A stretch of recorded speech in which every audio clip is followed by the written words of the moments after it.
I'm Jo Meyer, and I am the manager of a new department here at Fair that's called Data Quality, which probably none of you have heard of. But that's not what I'm going to talk about today. I'm going to talk about a thing that my husband and I are going through right now. It's called empty nest syndrome. Our oldest just graduated from college and is up in Chicago right now.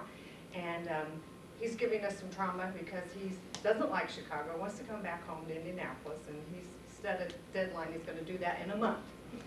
So I don't know if he's going to come home without a job or not. Our youngest, who is a freshman at Purdue, is up at Lafayette. So my husband and I are home by ourselves for the first time in 22 years.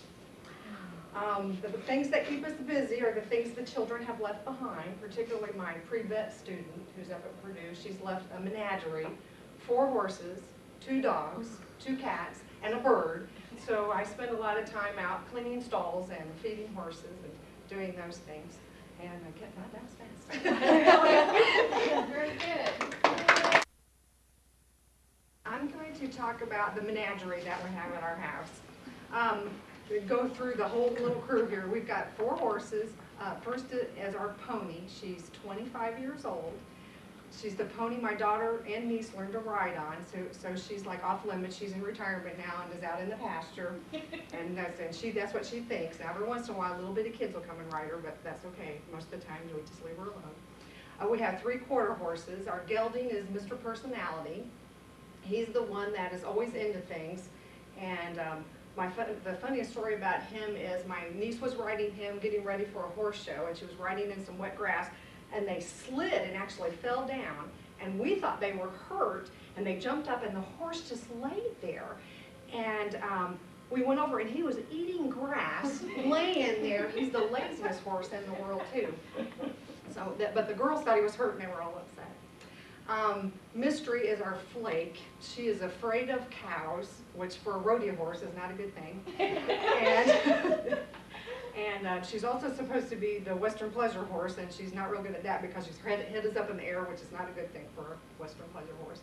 And then my daughter's horse that she bought is the barrel horse that she decided she wanted this horse. She took the money she had saved for a car and bought this horse herself.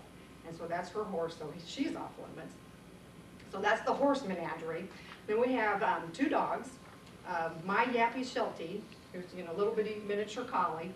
And he barks at everything and herds everything, including the horses and the cats and the cars, which is not a good thing. He's been hit twice in the last month by us because he's getting old, I guess, and can't get out of the way fast enough. And then we have my husband's dog, who is our 3-legged dog. He was shot by one of our neighbors in the leg, and so we had to have his leg amputated, but he still catches birds and gets around fine. So, but he's a big baby, he's this big, and looks terribly ferocious. And, oh God, I didn't get the rest of it. A lot of times, have them answer. So if you stop at 3.5, you still achieved your goal.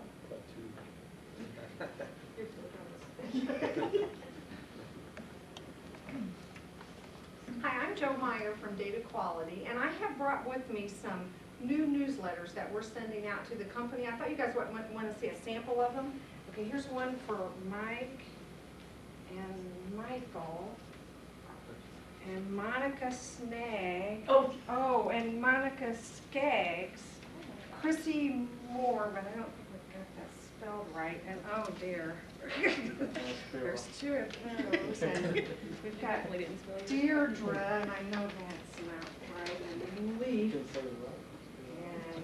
Well, maybe this one's right. And Annie, and Vicki Napper, Kathy, and then we've got Kathy with a C and a K, and Jane and June Pierce.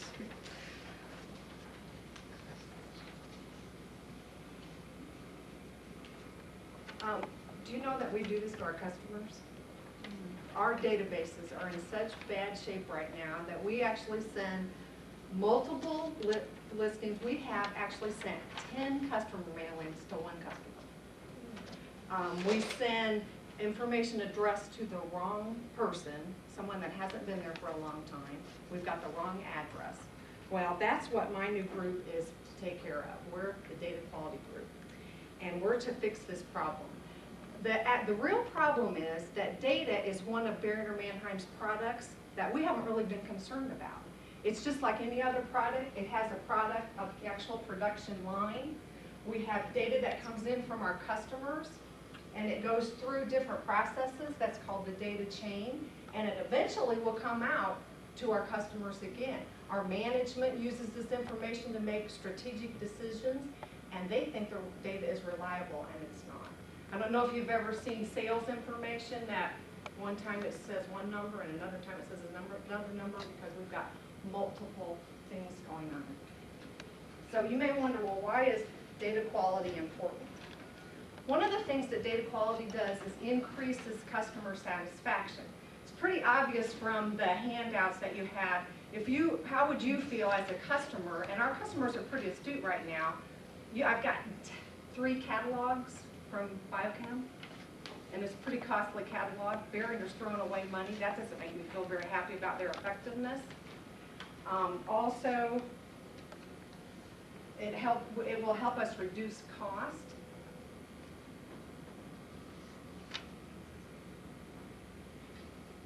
And pretty obvious cost that we had was if we send out these newsletters to a bunch of people and they don't get to who we want, we also spent money to put these newsletters together. We have something that's called rework in the process. People through this process realize that this information isn't right.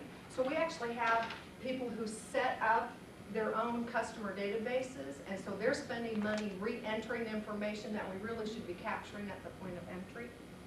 We have workarounds where our marketing departments are buying data that we should be able to provide if it was accurate. A lot of the information that we're capturing on our new Salesforce automation system gives us competitive information, and that gets down to the third point, providing better data.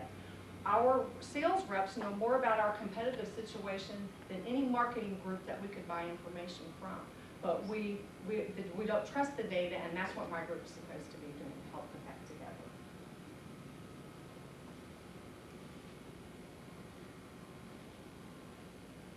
Okay.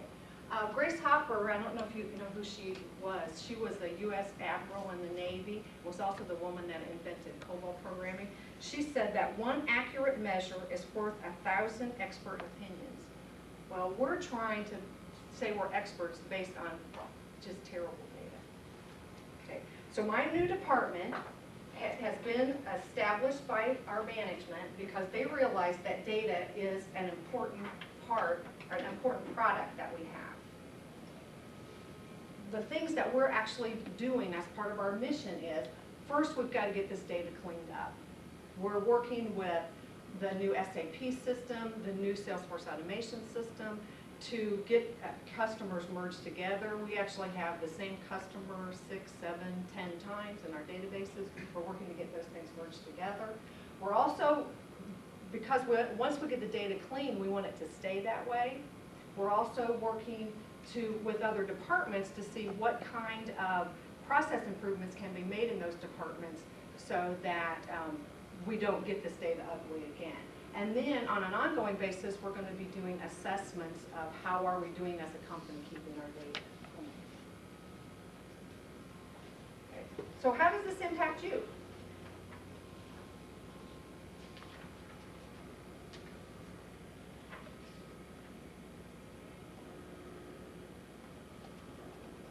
Well, I think it's important that we realize that we're all part of this data chain.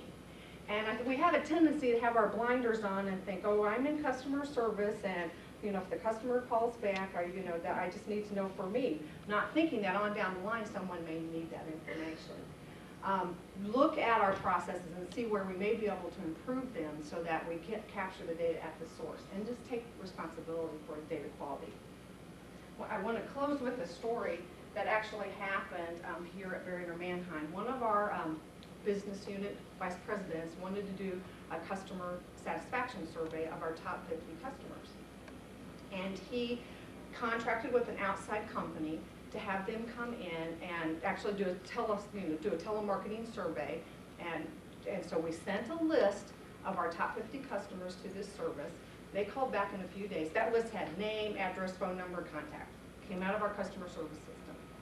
They called back a few days later and said, your data is so bad, we are having to call directory assistance. We are having to work through the switchboard of these accounts to figure out, and keep in mind, this was the top 50 customers. This wasn't just a random selection of customers. This was our top 50 customers. Needless to say, the vice president was a little upset. I don't know if you're involved in this, Monica, or not, but he went to the management of customer service and said, how in the world can this happen?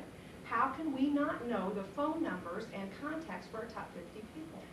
Well, as the process got examined, and this vice president was very instrumental in taking a look at it, what we found out is in the customer service system, the customer service reps cannot change that information in our system. They can change it for that shipment, but they cannot change the master data. So this is the kind of things that my group's going to be looking at, and hopefully you can help by taking off your blinders and helping us make this data better.